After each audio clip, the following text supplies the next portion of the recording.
Sahabat Lato Cadia, ikuti cerita bersambung Manusia Harimau Marah. Selamat mendengarkan. Sabrina bicara dengan penuh emosi. Erwin tidak segera menanggapi. Kalau kau mau, aku ikut mencarinya bersamamu. Kalau aku yang duluan ketemu, biar aku menghabisi nyawanya. Manusia harimau itu jadi semakin heran. Benarkah apa yang didengarnya itu? Dia bukan babi biasa. Sudah kukatakan, aku tidak takut. Jawab Sabrina. Kau belum tahu bagaimana ganasnya manusia babi. Sudah tahu, ia tega membunuh anak dan wanita tak berdosa. Dia juga akan sanggup membunuhmu, Sabrina. Jangan-jangan dia mendengar apa yang kau katakan. Aku ingin dia mendengarnya. Jawab Sabrina kembali. Aneh kau ini. Tidak lebih aneh dari kau, Erwin. Aku orang yang disakiti. Dan kebetulan aku punya pengetahuan bela diri ala kadarnya. Kau sahabatku. Aku ingin membalas untuk dendammu terhadap hewan itu. Sabrina merasa bahwa pada saat itu ia lain daripada biasa. Tetapi ia tak sanggup mengekang kata-katanya. Dibiarkannya saja mulutnya mengatakan apa yang diingininya. Membuat Erwin jadi tambah heran. Mengapa wanita cantik itu jadi begitu?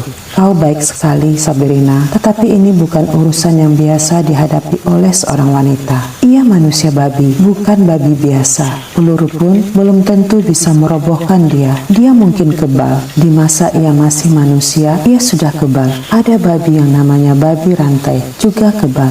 Bisa mengalahkan harimau? Tanya Sabrina. Bisa. Harimau biasa akan kalah oleh babi berantai. Kau juga dapat dikalahkannya? Tanya Sabrina. Mungkin. Dan aku rela untuk tewas dalam membalas dendam. Ia tak akan dapat mengalahkan kau, Erwin. Ini urusan serius. Aku juga bicara serius, Erwin, bukan main-main. Kau di rumah, biarkan aku mencari dia. Berilah aku kesempatan, pinta Sabrina. Aku tidak mengerti. Yang pasti, kau seorang sahabat yang amat baik, Sabrina. Kau juga sahabat baikku, Erwin. Berilah aku kesempatan. Erwin semakin tidak mengerti mengapa sahabat wanitanya itu jadi begitu.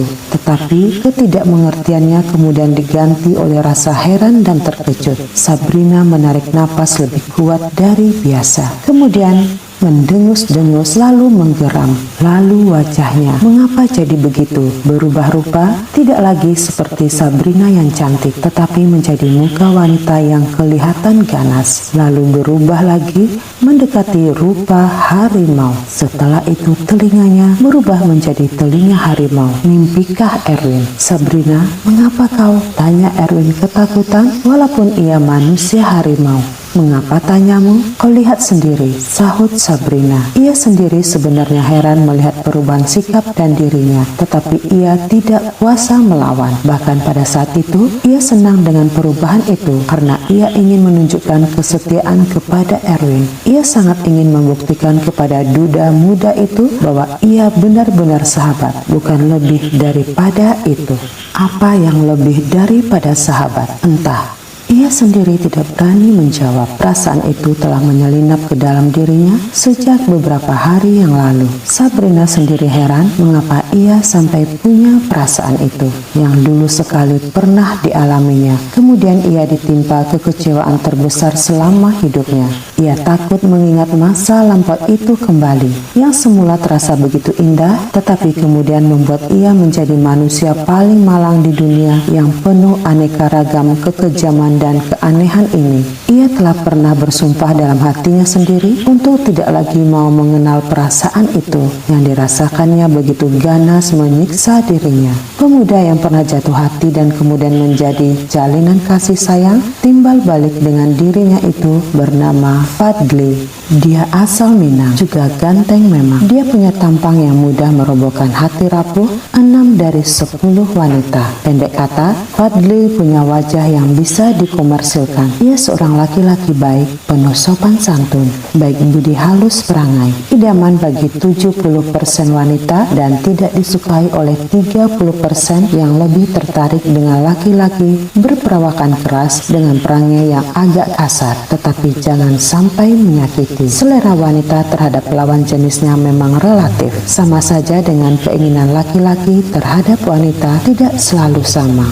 Itu makanya semua wanita dapat jodoh dan segala laki-laki dapat pasangan. Selama hubungan asmara antara Sabrina dengan Fadli, semua berjalan lancar dan mengesankan. Meskipun belum bertukar cincin, namun keduanya telah mengucapkan ikrar bersama untuk sehidup semati. Walaupun matinya hanya untuk memperindah janji untuk tidak pernah benar-benar dilaksanakan. Telah banyak yang mereka rasakan bersama, keindahan tentu, tetapi tidak termasuk yang satu itu, yang benar-benar larangan bagi pasangan yang belum menikah. Fadli pun tidak pernah menyinggung keinginan yang demikian, pertanda keimanan dan kesopanan yang sekarang tidak semua laki-laki atau pemuda memilikinya. Keduanya telah mencita-citakan atau menghayalkan kehidupan yang lebih indah gelap. Tidak lagi rintangan, tinggal menunggu saatnya. Tetapi apa mau dikata, bagi Sabrina pun kiranya berlaku apa yang selalu terjadi pada manusia. Kejadian yang tidak pernah dimimpikan, diangan-angankan pun tidak. Sabrina merasa benar perbedaan Fadli. Pada hari yang getir dan terlupakan olehnya itu, hari Jumat yang naas. Senaas Jumat 8 tahun yang lalu, tatkala ayahnya dikeroyok dan dibunuh oleh orang-orang sekampung. Pada hari itu, tatkala ia bertemu dengan Fadli sesuai dengan perjanjian untuk kesekian puluh kalinya, laki-laki itu kelihatan agak hidup. Barangkali ia berusaha menyembunyikannya karena ia selalu punya perasaan halus. Tetapi jika demikian halnya, maka ia tidak sepenuhnya berhasil. Kau agak lain, Fad, kata Sabrina. Ada apa? Tidak ada apa-apa, tidak apa-apa. Fadli 2 kali mengulangi kalimat yang sama. Satu dari sekian pertanda kegugupan seseorang. Kau menyembunyikan sesuatu padaku, desak Sabrina. Suatu rahasia yang tak boleh ku ketahui? Tidak Sabrina, tidak ada rahasia. Apa pula yang mau kurahasiakan? Aku sudah terlalu mengenal dirimu. Ada sesuatu yang tak beres. Katakanlah, desak Sabrina lagi. Kini Fadli diam, tidak menjawab, tidak membantah. Sabrina sudah tidak ragu-ragu, memang ada sesuatu yang mengganggu kekasihnya itu. Kemudian Fadli memandang, lalu seperti meneliti wajah Sabrina. Seolah-olah baru kali itu ia melihatnya dan seperti ada sesuatu yang dicarinya. Lalu ia memperhatikan bibir serta hidung Sabrina. Wajahnya pucat, ia benar-benar melihatnya kini. Parit di bawah hidung tidak ada. Benarlah seperti kata pamannya, Sabrina itu anak si Maulana Sultan Rimbo Gadang yang cindaku, harimau jadi-jadian yang dibunuh orang kampung 8 tahun yang silam. Itu buktinya, parit itu tidak ada. Selama hari ini Fadli tidak pernah melihatnya, padahal ia telah ratusan kali menikmati wajah yang licin cantik itu. Apa yang kau perhatikan, Fad? Tanya Sabrina heran, bercampur ingin tahu.